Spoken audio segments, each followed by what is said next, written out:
ba'du, qala bismillahirrahmanirrahim wa sallallahu wa hlul 'uqdatam min lisani yafqahu qawli.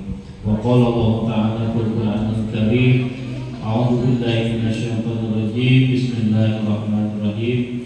Wa'tasimu bihablillahi jami'an wa la tafarraqu. Al-ayat. Wa qala aidan qala Rasulullah sallallahu alaihi wasallam wa an Abi Hurairah radhiyallahu anhu an Abi Sa'id radhiyallahu anhuma qala Rasulullah sallallahu alaihi wasallam la yaqud qauma yadhkurunillah illa haqqatuhum wal malaikatu wa'asiyatuhum ar-rahmah wa nazzat alaihim sakinah wa dzakarakumullahu fi man indah. Puji dan syukur mari kita sama-sama panjatkan kehadirat Allah Subhanahu wa taala. Selamanya kita diwajibkan untuk bersyukur kepada Allah Subhanahu wa taala. Hari ini dan seterusnya, syukur itu tidak boleh pudar sedikit pun di antara kita semua. Karena dengan syukur maka kita akan menjadikan manusia yang bertakwa di hadapan Allah Subhanahu wa taala. Sebaliknya, tanpa syukur maka kita akan menjadi orang yang rugi di hadapan Allah Subhanahu wa taala. Banyak sekali kisah di mana Allah melalui Rasulnya mengisyaratkan bahwa kita sebagai umat manusia diberikan kelebihan oleh Allah Subhanahu wa taala dengan berbagai nikmat, dengan kesempurnaan hidup, dengan komplit akal, nafsu dan pikiran, tetapi kita tetap harus bersyukur kepada Allah Subhanahu wa taala sebagaimana yang Allah ceritakan di dalam Al-Qur'an. Salawat dan salam moga tetap tercurah pada junjungan kita Habibana wa Nabiyana Muhammad sallallahu alaihi wasallam, juga kepada keluarganya, para sahabatnya, para tabi-tabinya hingga kepada kita selaku umatnya yang mudah-mudahan di yaumul akhir nanti mendapatkan syafaatnya. Amin ya rabbal alamin. Ibu-ibu jemaah Masjid Taklim Al-Muhajirin rahimahullah yang Allah muliakan, pertama-tama saya atas nama pribadi memohon maaf atas perubahan jadwal yang mungkin sedia kalanya akan diisi oleh Pak Ustaz atau Pak Ustaz Burhanuddin Yusbadi MAG yang beliau merupakan Ketua DKM Al-Muhajirin. Kebetulan hari ini ada jadwal yang mendadak dan drop di sekolah sehingga belum tidak bisa menghadiri kajian rutin Sabtu sore. Mudah-mudahan di lain kesempatan bisa ada waktu dan bisa bersama-sama bersama kita. Mudah-mudahan juga tidak mengurangi rasa iman kita dalam beribadah dan menuntut ilmu kepada Allah Subhanahu wa taala. Yang kedua, sebelumnya saya juga mohon maaf, saya berdiri di sini bukan sebagai ustadz ya. Beribu-ribu kali, beratus-ratus kali saya mengatakan bahwa mungkin belum saatnya dan belum layaknya saya sebagai ustadz. Tetapi di sini mari kita bersama-sama kaji, bersama-sama memberikan tausiah ataupun nasihat yang pernah saya alami dulu, sehingga kita bersama-sama mengkaji apa yang akan disampaikan. Ibu-ibu jemaah Masjid Taklim Al-Muhajirin, seperti biasa sebelum kita memulai kepada kajian yang akan kita bahas, untuk memotivasi kita untuk apa sih kita ngaji gitu ya, mengikuti pengajian, terutama ibu-ibu ya. Waktunya sangat padat, dari hari Senin sampai hari Minggu ada kegiatan pengajian. Itu sebagai bukti bahwa ibu-ibu adalah pecinta Allah dan Rasulnya. Karena tanpa istiqomah, tanpa ada kesadaran, tanpa ada niat kita untuk mendekatkan diri kepada Allah Subhanahu wa taala, maka kita akan menjadi orang yang rugi. Setidaknya ada 3 motivasi yang sering saya sampaikan di kajian manapun. Ketika kita mengikuti pengajian, baik pengajian sore ataupun pengajian-pengajian yang lain, sesuai dengan tadi hadis yang saya sampaikan. Ini hadisnya nomor 1448, hadis riwayat Muslim di nomor 2700. Bunyinya An Abi Hurairah radhiyallahu anhu, dari Abi Hurairah radhiyallahu anhu. Ibnu Sa'id radhiyallahu anhu telah berkata, qala Rasulullah sallallahu alaihi wasallam, telah berkata Rasulullah sallallahu alaihi wasallam, la ya'adu qauman yadhkuruna Allah. Kata Ibnu Sa'id, Rasulullah SAW bersabda, tidaklah suatu kaum duduk berzikir mengingat Allah, illa hafaqtuhum, illa kecuali melainkan al malaikatu wa asyidtuhum, melainkan mereka dikelilingi oleh para malaikat. Jadi ketika ibu berkumpul dimanapun, di rumah, di masjid, di tempat manapun yang di sana ada zikrullah, mengingat Allah, mengingatkan kita kepada Allah, baik itu tahlil, tahmid ataupun bacaan Al-Quran, maka akan dikelilingi oleh para malaikat. Allah memerintahkan para malaikat untuk turun ke bumi. Turunlah wahai para malaikat, lindungi dan ikut bersama mereka untuk berzikir kepada Allah Subhanahu wa taala. Maka sesuai pesan dari guru saya, kalau kita mengadakan pengajian apapun, baik rutinan ataupun tadarusan, jangan dilihat berapa orang yang hadir, jangan dilihat siapa yang hadir, tapi niatkan diri kita untuk menghadiri minimal diri kita sendiri. Jadi kalau misalkan tidak ada pengajian ataupun waktunya pengajian nggak ada orang, cuma ada satu orang, jalan saja. Karena apa?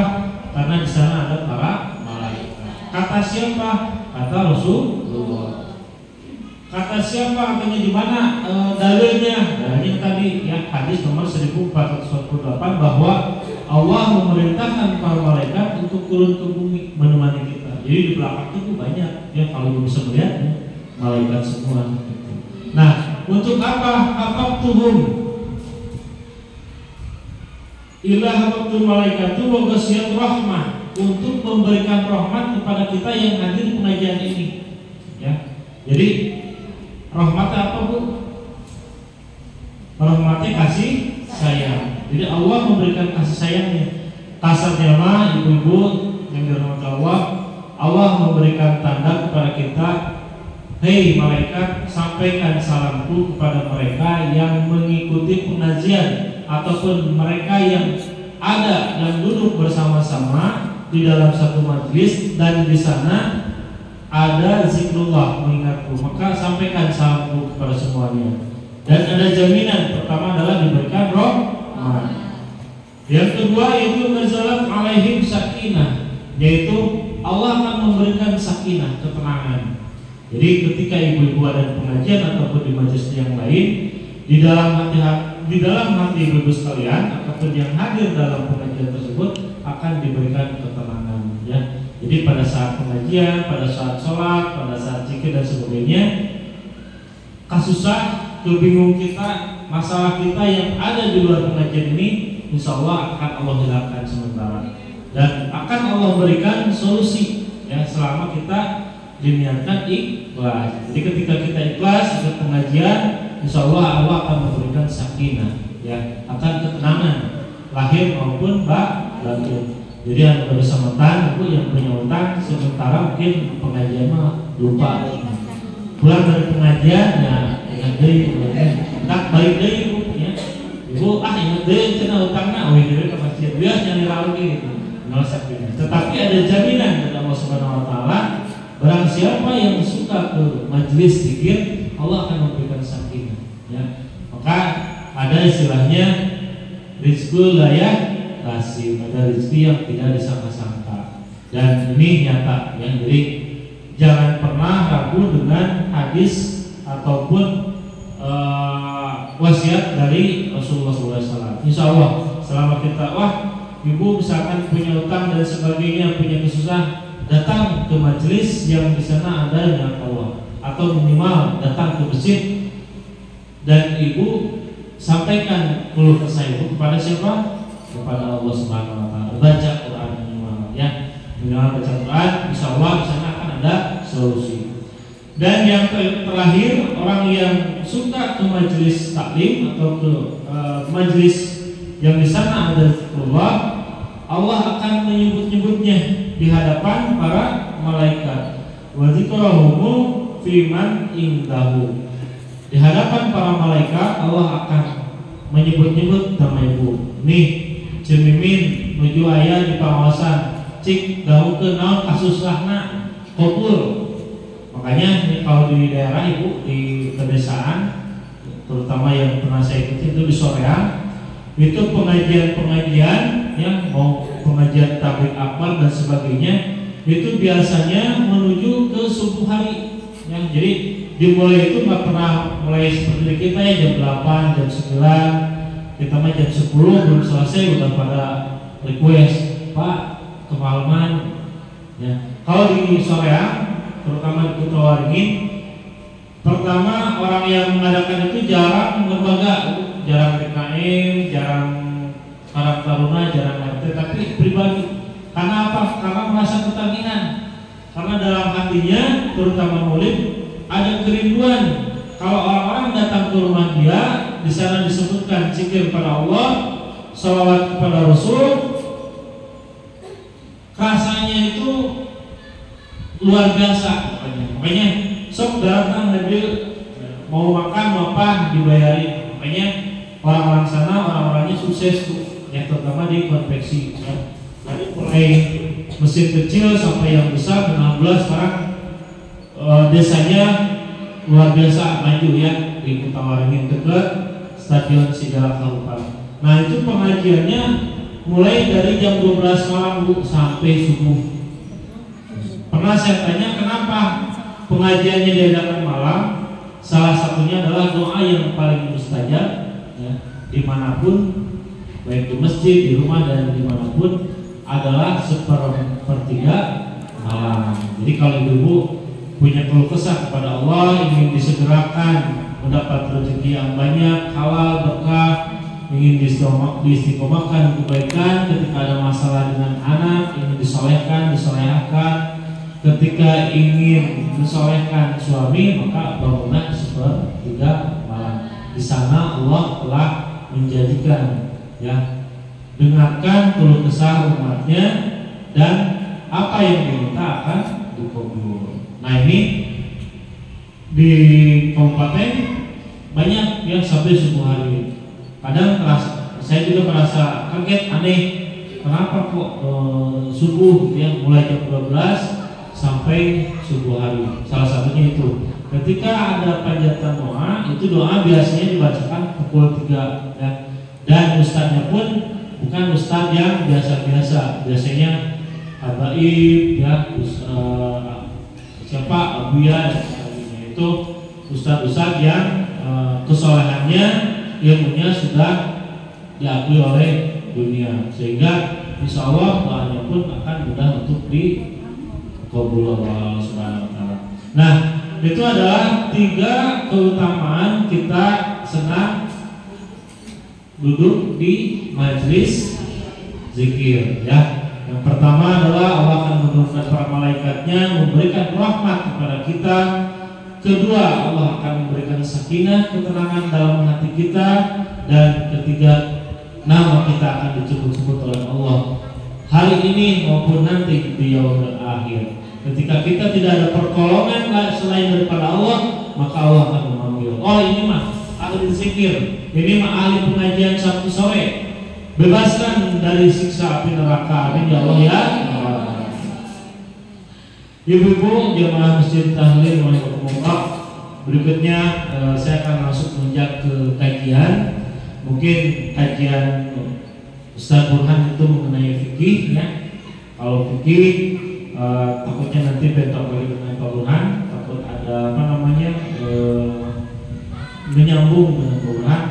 Maka saya akan mengambil dari kitab Nasrul Ibad ya. Nasrul Ibad ini adalah kitab nasihat-nasihat Rasulullah kepada Sayyidina Ali bin Abi Thalib. Siapa Bu Ali bin Abi Thalib? Sahabat Nabi dan Dan Ali bin Abi Thalib adalah satu-satunya sahabat yang berani dikorbankan ketika Rasulullah akan berhijrah ke Madinah. Ketika Rasulullah dikepung di rumahnya, ya, dan akan berhijrah pada malam hari, ya, sudah dikepung dan tidak ada pertolongan selain pertolongan Allah, maka harus ada yang menjadi tumbal atau menjadi pengalihan isu bahwa Rasulullah sedang tidur. Ketika ditanya siapa yang sanggup dan siapa yang berani, hanya Ali bin Abi Thalib. Padahal sudah jelas ketika nanti dikepung atau diserbu, maka resikonya apa? Kematian. Tapi Ali bin Abi Thalib dengan gagah berani, dia dapat menggantikan dengan Rasulullah, sehingga dia tidur di tempat tidurnya Rasulullah. Baiklah, dari nasihat ini ada 3 golongan, ya, kata Rasulullah, yang kemudian menyampaikan kepada Ali bin Abi Thalib, ada 3 golongan orang yang diharapkan masuk surga, ya. Walaupun dalam kitab Al-Mu'tabar hadis bahwa semua umat Nabi Muhammad SAW akan masuk surga, tetapi di dalam Nasihatul Ibad Rasulullah SAW berpesan bahwa ada 3 golongan orang yang diharapkan masuk surga. Bunyi hadisnya, ra'aitu telah datang aku, ya, ba'dul jannati, ke depan pintu surga, ya. Maka anta muharramatun, anti muharramatun, anti yaitu surga, pintu surga, muharramatun diharamkan, ya. Jadi Rasulullah SAW telah datang ke pintu surga dan berbicara kepada pintu surga. Kata pintu surga, muharramatun, diharamkan masuk surga. Kata siapa? Kata pintu surga. Siapa aja yang diharamkan masuk surga? Yang pertama adalah kullu bakhilin. Kullu apa? Setiap ataupun golongan.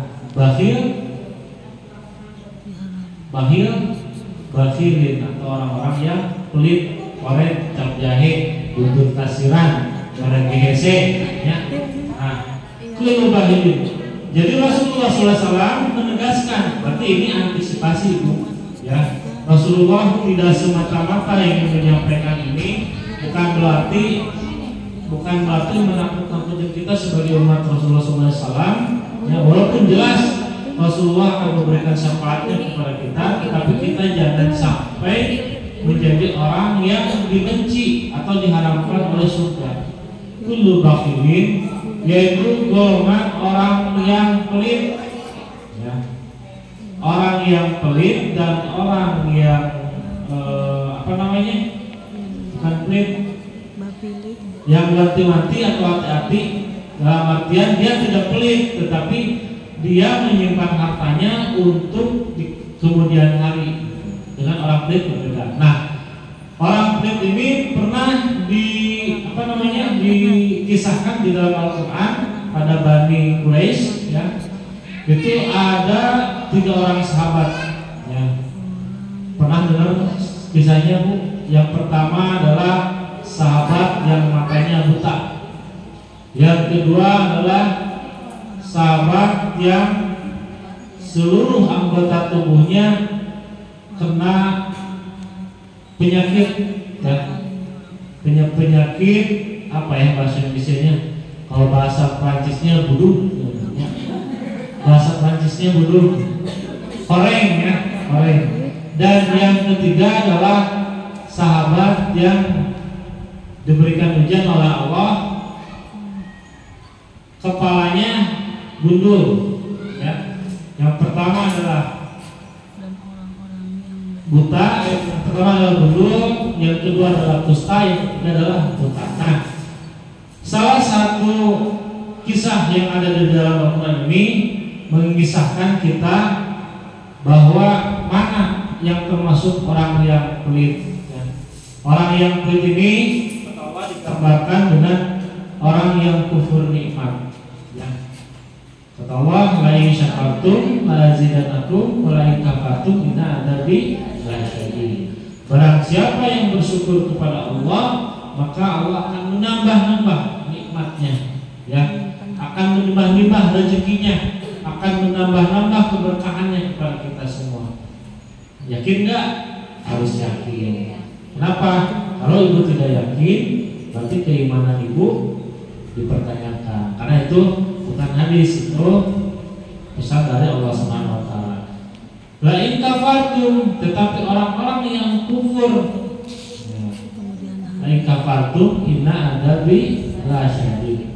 Maka sesungguhnya siksa Allah itu sungguh luar biasa. Jangan pernah mencoba dan jangan pernah mendekati, ya, kepada yang namanya siksa Allah. Nah, dalam hal syukur nikmat ini Allah telah menggambarkan kepada 3 sahabat. Yang pertama adalah sahabat yang diberikan ujian oleh Allah, kepalanya botak. Hari botaknya tidak dikasih rambut, ya, gugur. Jadi pada saat itu konon katanya orang yang melihat dia, ya, orang yang melihat sahabat yang tidak berambut ini atau botak ini, silonya bentuknya ya, serap. Ya. Setiap orang yang datang melihat dia itu silau, ya. Maka Allah mengutus malaikat menjelma menjadi manusia, ya, menjelma menjadi manusia untuk menguji keimanan orang yang tadi. Yang pertama adalah orang yang botak. Maka datanglah, assalamualaikum ya akhi. Waalaikumsalam. Ditanyalah, ya, kenapa dan apa yang kau inginkan apabila Tuhanmu mengabulkan 2 permintaan, ya. Maka orang yang botak ini mengatakan, kalau saya diizinkan oleh Allah, maka saya ingin seperti yang lainnya memiliki rambut. Maka apa kata malaikat yang menjelma menjadi manusia? Pejamkan matamu dan usaplah, ya, usaplah kepalamu dan rasakan apa yang sudah terjadi. Maka orang ini memejamkan matanya dan mengusap kepala yang atasnya, ya. Jadi malaikat ini menyuruh untuk memejamkan mata dan mengusap kepala. Tanpa didasari, setelah mengusap maka tumbuhlah rambutnya dan menjadi orang yang normal sebagaimana orang-orang yang ada pada saat itu. Kemudian malaikat ini bertanya kembali, kemudian apa yang kau inginkan apabila kau sudah bisa rupamu sebagaimana yang lainnya? Maka orang ini mengatakan, saya ingin mendapatkan 1 ladang ataupun sesuatu yang bisa mengantarkanku mendapatkan rezeki. Maka malaikat ini mengatakan, tengoklah ke sebelah kananmu, maka kau akan dapatkan apa yang kau harapkan. Kemudian sahabat yang botak ini melihat sebelah kanan menoleh dan terdapat 3 ekor kambing, yang 2 betina, yang 1 jantan. Maka kata orang ini, maka uruslah kambing ini, semoga bisa menjadi ladang untuk mencari rezekimu dan semakin mendekatkan dirimu kepada Allah dan Rasulnya. Maka orang yang botak ini kemudian memelihara kambingnya dari 3 menjadi 6, dari 6 jadi 9, dari 9 terus berlanjut sampai dengan banyak sekali, sehingga dia sibuk mengurusi kambingnya dan bisa menafkahi keluarga dan dia. Kemudian kisah yang kedua yaitu kisah sahabat yang diberikan ujian oleh Allah Subhanahu wa taala berupa penyakit kusta, koreng, budug jadinya. Ya, jadi seluruh anggota tubuhnya itu memiliki penyakit sehingga dia merasa malu bergaul dengan orang lain. Kemudian Allah pun mengutus malaikat ini yang menjelma menjadi manusia untuk menanyakan, ya,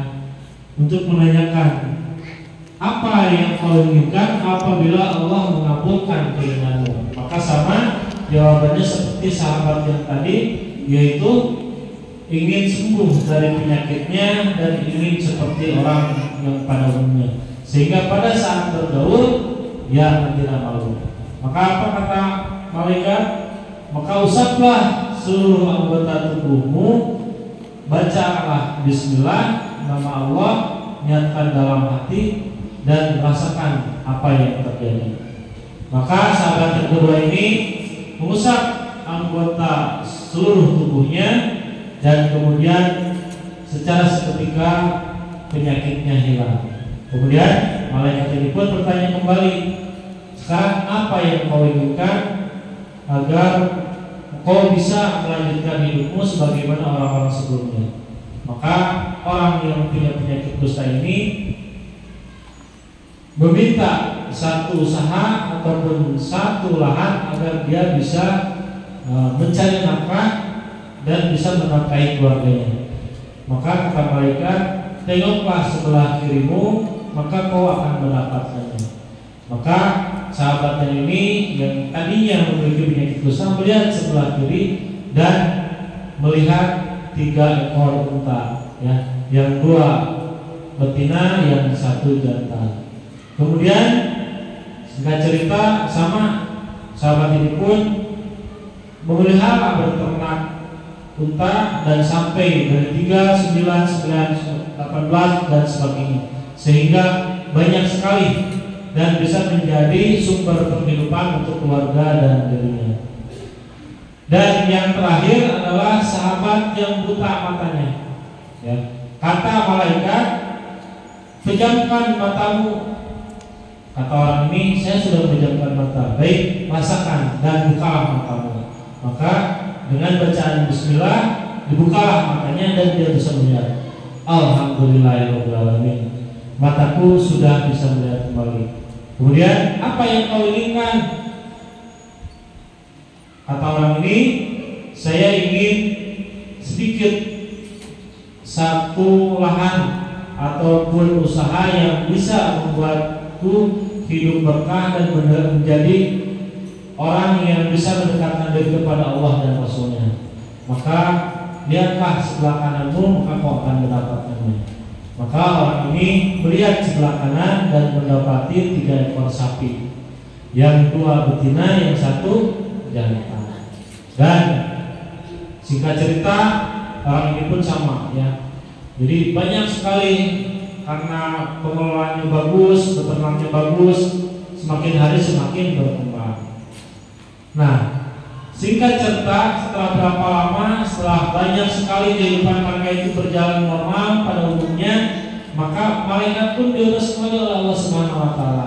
Hai malaikat, datangi kembali 3 sahabat yang dulu pernah diberi ujian sakit dan ujilah mereka dengan hartanya.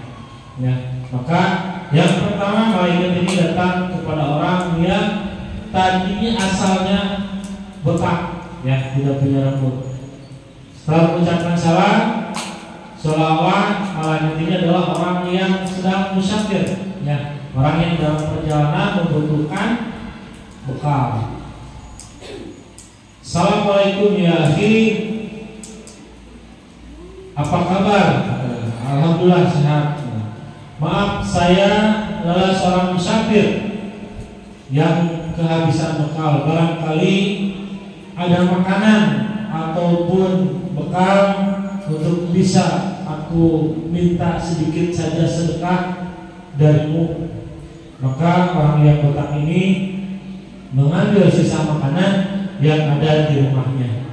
Padahal di rumahnya banyak makanan yang masih bagus-bagus dan masih utuh, tetapi orang ini mengambil sisa. Maka oleh musafir ini dimakan. Dan setelah itu melihat ternyata peternakan dombanya begitu banyak. Kemudian orang ini, ya akhi, mudah-mudahan saya bisa meminta satu ekor aja kambing yang kau pelihara dari sekian ratus ekor yang kau pelihara. Mudah-mudahan satu ekor kambing ini bisa menjadikanku untuk bekal di perjalanan. Apa yang dijawab? Oh jangan, kambing ini hasil usahaku dan aku tidak mungkin memberikan satu ekor pun kepada orang lain karena takutnya nanti akan berkurang. Maka sekejap malaikat ini mengatakan innalillahi wa inna ilaihi raji'un. Maka apa yang datang dari Allah akan kembali kepada Allah. Sesungguhnya aku adalah malaikat yang diutus oleh Allah untuk menguji keimananmu, apakah kamu termasuk orang yang bersyukur ataupun kamu menjadi orang yang kufur. Maka tengoklah sebelah kananmu sebagaimana engkau menengok dulu sebelum kau memiliki peternakan, maka kau akan mendapati itulah balasan bagi orang-orang yang kufur. Maka orang ini melihat ke peternakan sebelah kanan, ternyata kambingnya mati semua. Mati semua, tidak tersisa satupun, dan dia kembali menjadi orang yang miskin. Nah, yang kedua, kemudian malaikat ini pun datang kembali sebagai musafir kepada orang yang kusta. Dan sama jawabannya, barangkali ada makanan yang bisa untuk bekal. Kemudian orang yang tadinya memiliki penyakit kusta ini mengambil satu nampan buah-buahan untuk dimakan oleh musafir ini. Ya, padahal masih banyak buah-buahan yang ada di rumahnya. Kemudian ketika melihat sebelah kirinya ternyata banyak peternakan unta. Ya. Dan sama, ya, musafir ini mengatakan, wahai sahabatku, wahai saudaraku, barangkali aku bisa meminta satu ekor unta yang terkecil mungkin, ya, atau yang sedang sakit, ingin aku ambil dan pelihara, mudah-mudahan bisa menjadi bekal untuk perjalananku nanti. Apa yang dijawab oleh orang yang tadinya kusta ini? Oh jangan, ini adalah hasil dari payahku, di mana aku merintisnya dengan susah payah, tidak bisa tidur, ya, karena menjaga takut kena serigala, sampai berkembang banyak. Kemudian musafir ini pun mengatakan kembali, wahai sahabatku, sungguh kasihan kau ketika engkau diuji dengan harta dan kau tidak termasuk orang yang bersyukur. Maka lihatlah sebelah kiri peternakanmu, apa yang terjadi, itulah balasan bagi orang-orang yang kufur. Maka ketika melihat yang sebelah kiri dan melihat peternakannya mati semua, ya, tidak ada unta yang tersisa sedikit pun, dan kembali menjadi orang yang miskin. Dan yang terakhir, musafir ini datang kepada sahabat yang tadinya tidak bisa melihat. Dan ketika mengucapkan salam, dijawab dengan salam dan mengatakan, barangkali ada makanan yang bisa aku makan. Maka orang ini mengatakan, masuklah, tafadhol, masuk dalam rumahku. Apa yang kau ingin makan, makanlah. Apa yang ingin kau bawa, bawalah. Barangkali ada yang bisa dimakan dan bisa dibawa untuk bekalmu nanti, sehingga kau tidak kelaparan dan tidak kekurangan. Maka musafir ini hanya mengatakan, aku hanya butuh segelas air putih saja. Maka diberikanlah air segelas air putih. Kemudian ketika melihat sebelah kanan ada peternakan sapi, dan sama seperti sahabat-sahabat yang tadi, musafir ini mengatakan, barangkali aku bisa meminta satu aja yang terkecil dan terjelek, mungkin sedang sakit, satu ekor sapi untuk bekalku perjalanan. Apa yang dikatakan oleh orang yang tadi bersendat ini, ambillah yang engkau mau, jangankan yang terkecil, yang terbesar dan tersubur pun, ataupun yang sedang mengandung, ambil. Jangankan satu, semuanya pun ambil, karena ini adalah titipan dari Allah Subhanahu wa Ta'ala. Ya, sehingga musafir ini mengatakan, alhamdulillahirabbil alamin, engkau adalah sebaik-baik manusia, engkau adalah sebaik umat Nabi Muhammad, sehingga engkau akan selamanya menjadi orang yang diberkahi oleh Allah Subhanahu wa Ta'ala. Sehingga orang yang ketiga ini tetap memiliki peternakan dan hidup dalam kemewahan, tetapi dia tidak lupa kepada Allah dan Rasulnya. Ini sebagai gambaran kepada kita, ibu sekalian, bahwa ketika kita bersyukur, ya, Allah tidak akan pernah melepaskan kita. Ya. Kita dianjurkan untuk bersedekah dengan apa yang kita mampu, bukan apa yang kita tidak mampu.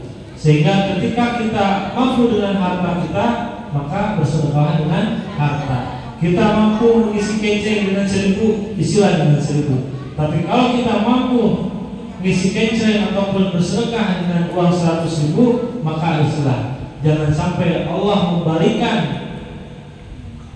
rezeki kita menjadi rezeki yang tidak manfaat. Malah Allah telah menggambarkan bagi mereka yang tidak bersedekah ataupun tidak bersyukur kepada Allah Subhanahu wa taala, Allah telah mengisahkan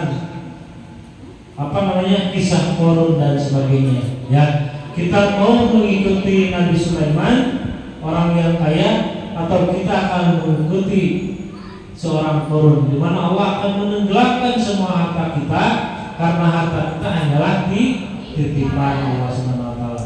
Sehingga kalau kita jarang bersedekah, jarang berinfak, maka Allah pun akan mengambilnya. Ya.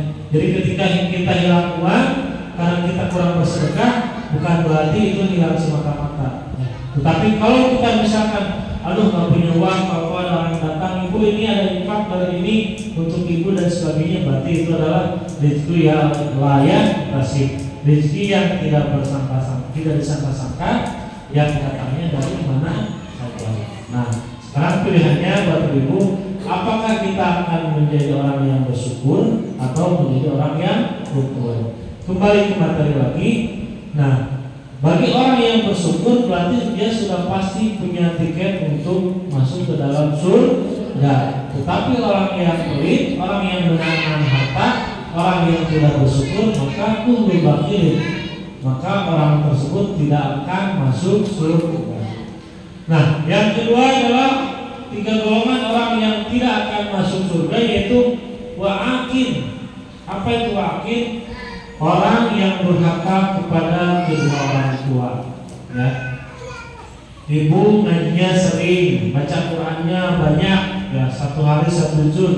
Sholatnya rajin, yang wajib, yang sunatnya, tahajud, duha, istigharah, taubat dan sebagainya. Ibu puasanya Senin Kamis, kadang-kadang Daud. Nah, semua ibadah ibu dilaksanakan, tetapi ibu durhaka kepada orang tua, maka tidak ada apa-apa. Kata Nabi, ya, melalui kisah Al-Qamah, pernah dengar, ya, sahabat Nabi yang secara kasat mata para sahabat mengakui keunggulan ibadahnya adalah luar biasa. Malah menyerupai sahabat-sahabat yang lain. Tetapi kata Nabi, tidak ada amalan tidak ada amalan buat kenapa? Karena dia menyakiti orang tuanya. Maka untuk melengkapi tiket tidak dalam surga, maka jangan pernah kita durhaka kepada orang tua. Terutama siapa? Ibu. Ya, karena kalau ibu pesannya 3 kali. Ibumu baru bapakmu, ya, karena ibu adalah surga ada di telapak kaki ibu. Artinya adalah kita benar-benar jangan pernah menyakiti hati ibu, ya. Ridho Allah, ridhonya orang tua, murka Allah, murkanya orang tua. Jadi kalau ibu dimarahin sama orang tua, berarti Allah lagi marah, ya. Kalau ibu misalkan dirindukan oleh orang tua, berarti Allah lagi rindu, berarti perbanyak ibadahnya, ya. Tapi lamun misalkan orang tua hare-hare, berarti Allah pun hare-hare. Dewe mau susah mau senang, bener antar dewe, ya. Nah, berarti kedekatan kita kepada orang tua, berarti kedekatan kita kepada Allah pun kurang. Maka pesannya adalah jangan pernah kita sampai menyakiti hati orang tua, ya.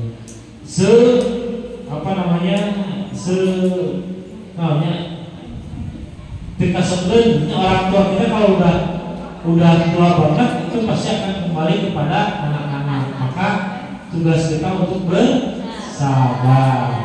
Dan ibu pun sebagai orang tua, terutama sebagai pemegang hak veto untuk ke surga anak-anak ibu, jangan pernah sampai ibu mengeluarkan kata-kata yang tidak baik terhadap anak-anak. Sabandar-bandarnya anak-anak, sabar-barnya anak-anak, sabda-gurna anak-anak, tetap hati kita harus dingin. Doakan, si kasep, cing soe, si kasep, gitu. Jadi tugas ibu lah yang bisa mengantarkan anak-anak untuk menjadi soleh. Tapi kalau ibu mendoakan yang tidak baik, dasar berdengkung, pasti anaknya bakal berdengkung. Dasar bandel, pasti anaknya bakal bandel. Budaknya burau, pasti anaknya bakal burau. Namanya masalah juga bapak, berarti bapak itu burau. Jadi yang yang dingin saja. Ketika kita tidak bisa menahan amarah, tidak bisa menahan nafsu, maka lebih baik diam. Diam itu emas, ya. Kalau kita mengatakan dia tidak baik, tapi diam itu bisa menjadi permata. Kalau bicaranya kita bisa menyejukkan hati orang lain. Jadi mending emas, mending permata, dua-duanya. Jadi pilihannya yang lebih baik, ya. Karena apa? Karena nafsu itu inna nafsu la amaratu bisu, ya. Kata Rasul dalam kitab Muhtaral Hadis bahwa nafsu itu cenderung kepada kejelekan. Jadi kalau itu ke nafsu pasti segala dibudalkan, ya. Jadi lebih baik menghindari. Ambil wudhu, diam, menyendiri, cari, ya. Rasulullah SAW ketika akan menyederhanakan ataupun ingin menyendiri, itu dia pergi ke buah hiro, ya. Jadi ibu pun kalau misalkan nafsu marah, carilah tempat yang bisa menenangkan diri sendiri, ya. Nah, yang ketiga, yang terakhir, 3 golongan orang yang diharamkan masuk surga yaitu wana'amin, masih kenalnya, wana'amin, orang yang suka mengadu domba, ya. Bukan ngadu ayam, ngadu kaleci, ngadu gambar, ya. Ngadu domba apa artinya? Orang yang suka melihat saudaranya sendiri bertengkar, ya. Orang yang suka, wah lamun ributnya terami, nggak ada ributnya, nggak rame, nggak seru, sepi dunia persilatan teh. Nah, orang Islam ibu tidak senang diadu domba, maka ada istilah apa? Tabayun, ya. Jadi jangan sampai kita menjadi golongan orang yang diharamkan masuk surga. Ya, salah satunya adalah itu, ya, wana'amin, orang yang suka mengadu domba, ya.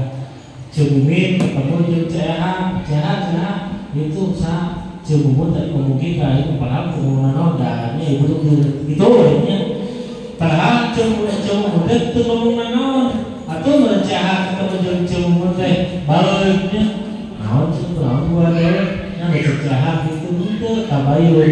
Maka jahat harus nanya ke cemumun-cemumunnya, naon cemumun teh bisa dunia, benar salam dunia dan sebagainya, untuk dunia. Berarti apa yang disampaikan oleh cermin tidak benar, maka harus tabayun dan jangan pernah malu, jangan pernah sungkan, jangan pernah takut untuk tabayun. Lebih baik kita saling muah, iri hati dan sebagainya, tapi di dunia ibu terbebas daripada ibu si itu mah ngomongkeun akhirna naon suhu dan penyakit geringnya stroke misalnya, padahal itu naon ketemu si ibu eta jeung maju meureun aya ngomongkeun padahal mah si ibu lagi sakit gigi, ada sudah membantunya ketemu tadi di warung teu nanya padahal itu tugas salah naon, padahal kita tinggalin kaitan sumbernya itu mah masuknya ke dalam penyakit hati.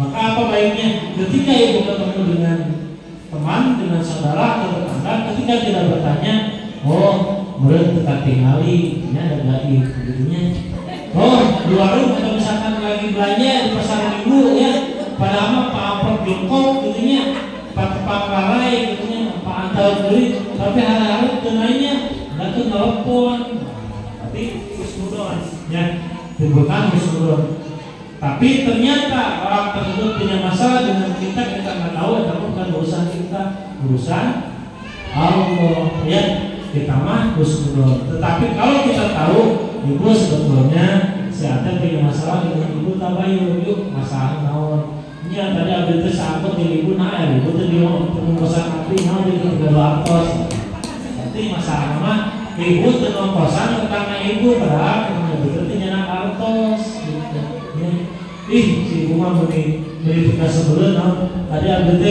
maluan ibu sengit masakannya sengit non sengit gulai ayam padahal abis itu ayo bisa menyiram 11 bulan ada tehnya mungkin dibagi-bagi ada punya nah itu berarti ada masalah buru-buru tetangga saya sakit hati karena tidak kebagian boleh pasti jadi ibu puternya kamarnya lebih terang manawi teh ibu teh menuju hidang gitu dia mangan dia rasa itu pengalaman ibu tuh hayang lebih makan dia kan itu gitu ini jadi tabayun maka orang muslimat tidak mengenal adu domba yang ada adalah tabayunnya sekecil apapun ya kalau kita mendengar mengetahui dari orang lain maka tabayun ya maka itu termasuk orang-orang yang tidak termasuk ke dalam 3 golongan tadi tapi amit-amit cing dijauhkan kami ulama ya, kami muslimin muslimat ulah sampai resep ngadu domanya kurang mah jaga lisan, jaga hati, jaga perbuatan. Kenapa? Karena kita yakin bahwa di dunia ini hanya sementara. Satu hari di akhirat berapa tahun di dunia? 1000 tahun ya. Maka itu di dunia tong di lembar-lembar ya. Tong di hambur-hambur, tong di mubajir. Selama ada peluang untuk beribadah, mendekatkan diri kepada Allah, jalani. Ya. Terus yang terakhir pesannya adalah jangan pernah berprasangka tidak baik, berprasangka suudon, berprasangka jelek kepada orang lain, maka hatimu akan baik. Ya. Dalam diri manusia itu ada seorang raja. Rajanya manusia itu adalah segumpal daging, dan segumpal daging itu bernama hati. Hati itu di mana, Bu? Letak hati mana? Sebelah kiri, ya. Jadi letak hati sebelah kiri. Nah, kalau hati kita rusak, maka rusaklah semua anggota tubuh kita. Nah, dan rusaknya hati, Ibu. Nah, ini bahaya hatinya. Ada Imam Al-Ghazali dalam kitabnya Ihya Ulumuddin membahas mengenai hati. Ya. Salah satunya adalah ketika kita sakit hati, orang yang sakit itu tidak merasa. Lamun ibu batuk, karos batuknya tenggorokan kata. Ibu demam, karos panas, saleng. Kunaon itu panas dingin, kok panas tapi dingin. Menjelas atunya maksudnya demam, artinya jangan panas dingin, bisa jasukin karena kulkasnya. Ibu aduh naon, kita bisul mah tinggali olesannya pesawatnya. Tapi kalau hati tidak terasa, ya. Kalau nah ini bahayanya kalau kita sakit hati, jangan sampai hati kita itu keras lebih batu. Ya. Kalau batu kena air, serak lama-lama jadi kok. Tapi kalau hati sudah diistighfaran, sudah diobati dan sebagainya, kalau sudah keras dia tidak bisa sembuh. Maka obatnya apa? Mendekatkan diri kepada Allah. Maka dari sekarang perbanyak husnudon kepada orang lain. Walaupun orang lain misalkan di mata kita ya disangka kita orang ini tidak baik, misalnya ke kita nah saya masa terbuka dosa, saya masa terbuka salah, hilangkan rasa itu. Ya. Ada orang mengatakan hari hati mah bisa ditebak, intinya saya ini dari hati mah bisa tebak, Abi mah ikhlas infak, Abi mah ikhlas melakukan sedekah dan sebagainya, tapi disebut-sebut apa itu ikhlas. Ada yang ikhlas mah tidak disebut-sebut. Nah, hati seseorang pun bisa digambarkan kata Imam Al-Ghazali, di mana tingkah laku yang bersangkutan menandakan hatinya seseorang. Artinya apa Bu? Lamun teko pasti mengeluarkan isi teko. Isi teko air putih maka keluar air putih. Ya, isi teko airnya kopi maka keluar kopi. Begitupun hati tingkah laku kita. Kalau tingkah laku kita tidak baik, berarti hati kita sedang tidak baik. Ya. Kalau tingkah laku kita baik, maka hati kita baik. Ya. Dan ujian yang pertama, ya, ujian yang paling berat yang Allah letakkan kepada kita adalah mengenai hati. Ya. Maka at-ta'alli minallah wal azalatu minasyaiton. Hati-hati itu datangnya dari Allah dan tergesa-gesa itu datangnya dari setan. Maka ketika kita melihat orang lain, jangan langsung wah tidak senang dia sama saya balas sama dia. Jangan, ya. Tidak senang astagfirullah. Mungkin saya punya salah, mohon dimaafkan. Itu yang terbaik. Oh dia ternyata tidak bertanya atau tidak bertanya sama saya pun tidak akan bertanya balik sama dia. Jangan begitu. Tanya, ibu tidak sudi tanya sama kamu. Oh udah, saya juga tidak sudi bertanya sama kamu. Jangan sering balas, ya saling. Oh ibu puntennya dengan punya dosa, punten bisa lahir hati. Walaupun dalam hatinya misalkan, oh saya memaafkan, dalam hatinya tidak, itu bukan urusan kita.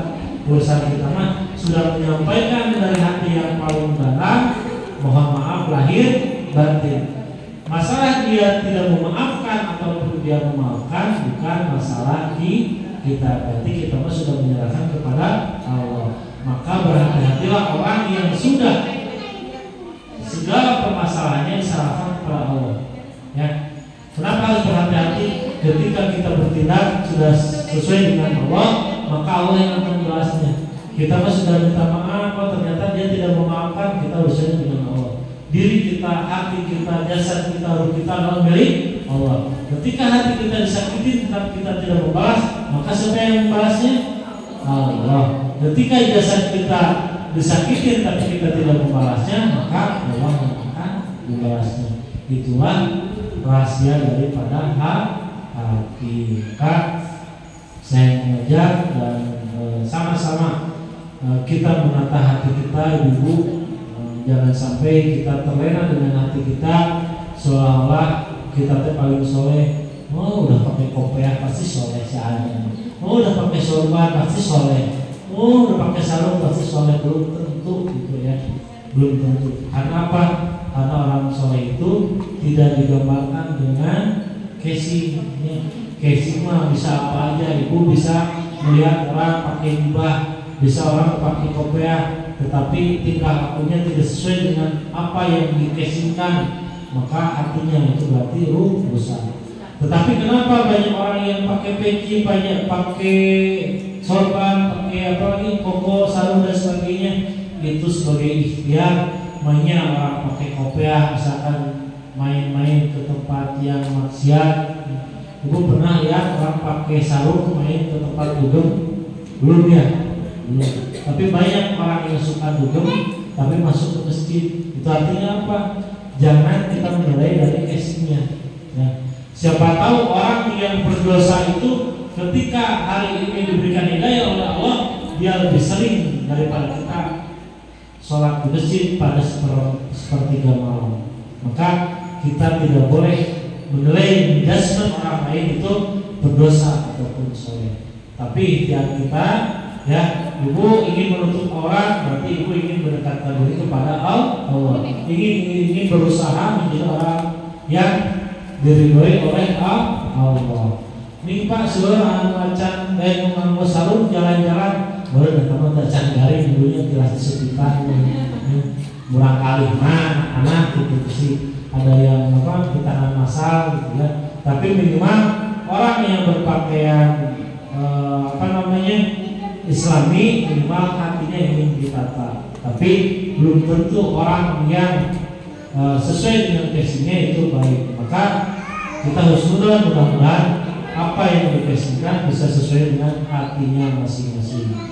Ibu-ibu majelis taklim rahimakumullah yang Allah muliakan, demikian materi yang saya sampaikan. Mudah-mudahan ada guna dan manfaatnya, khususnya untuk saya pribadi ya Bu ya. Saya berbicara dan Bapak-Ibu sekalian khusus untuk menasihati diri saya sendiri. Jangan sampai saya berbicara pada ibu-ibu tapi saya sendiri tidak bisa melaksanakannya. Ya, doakan saya juga mudah-mudahan saya istiqomah dalam kebaikan ya. Dan ibu-ibu pun ibu-ibu yang solehah ya, ibu yang solehah yang dekat dengan Allah dan Rasulnya dan mendapatkan kemudahan dalam segala sesuatunya, kesehatan lahir dan batin, dan bisa berkumpul di surga Allah Subhanahu wa taala. Dan yang terakhir, mudah-mudahan Allah Subhanahu wa taala mengundang ibu-ibu yang hadir pada sore hari ini ke rumah Baitullah. Mudah-mudahan Allah bisa menjadikan ibu-ibu sekalian ke Baitullah Mekah Amin. Sebelum ditutup, saya serahkan kembali ke si Billahi Wassalamualaikum warahmatullahi